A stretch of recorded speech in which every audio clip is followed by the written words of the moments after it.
Hello, kumusta sa inyo guys? Magandang araw sa inyo dyan. It's another vlog na naman. Today's Thursday. We're going to Jollibee here in Abu Dhabi. Actually, there's two Jollibee here sa Abu Dhabi. One is nandun sa mall, sa one sa hindi ko pa namin napupuntahan ni Nikki. So, it's family day, it's Jollibee day. Sama namin si Rocco sa si Nay Sara. Ayan si Rocco, ready na? Tuwa ka? Tingnan niya na ito. Sanay na siya, ano? Papunta na kami ng Jollibee. Papasok na kami dito sa another Jollibee, si Alphala. Hindi pa namin to napapasok ni Nikki.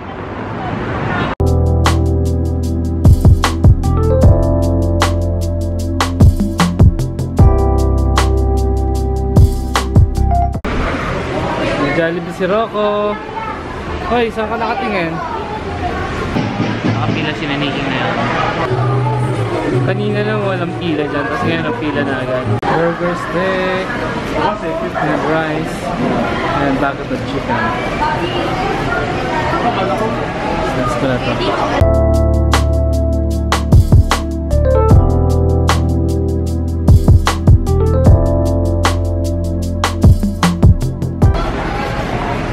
Burger steak ng Abu Dhabi.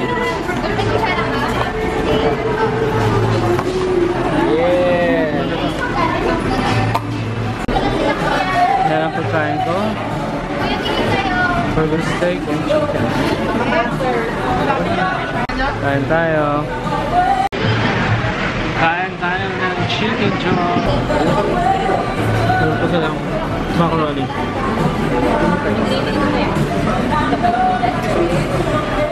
Tapos na kami sa Jollibee.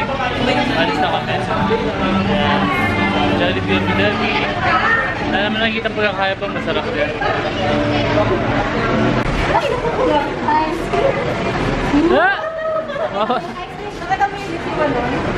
Parang nahiya na tuloy.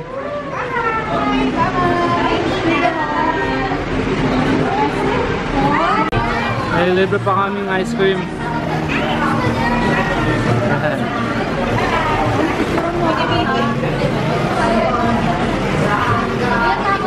Diyan si Nay Sara kay Jollibee. Yan. Picture mo sila. Tara. Sali pala ako. Tapos lang namin kumain. And pasyal-pasyal lang kami na walking lang. Pauwi na rin kami. And yan. Sarap din ng Jollibee. Wala naman ako nakikitang pagkakaiba. Madami nagsasabi, iba to yung lasa. I don't know.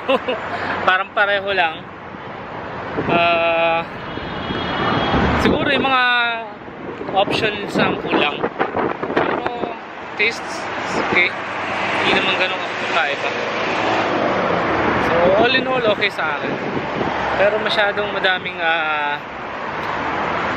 tawag dito, crowded kasi dalawa lang yung Jollibee dito sa UAE. So masyadong hindi relaxing to eat here. Yun lang ang masasabi ko. Pero all in all, syempre namimiss mo kasi yung Jollibee sa Pinas. So okay lang. It caters yung hanap mo ng Chicken Joy.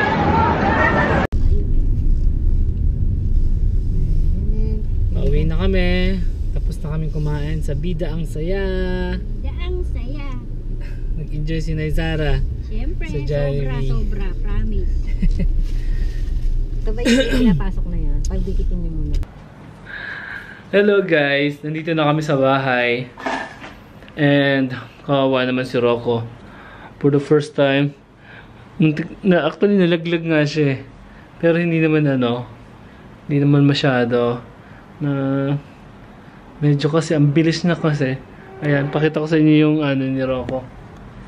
Ayun, pakita ni Rocco. May mapula siya dito, something sa may ears. Yan. Kawawa naman, nalaglag ang aking baby. Ay, sorry. First time ni Rocco umiyak dahil nasaktan siya. Salamat pala sa pagsama sa amin ngayong araw. I hope na nagustuhan niyo yung video. And please subscribe if you want.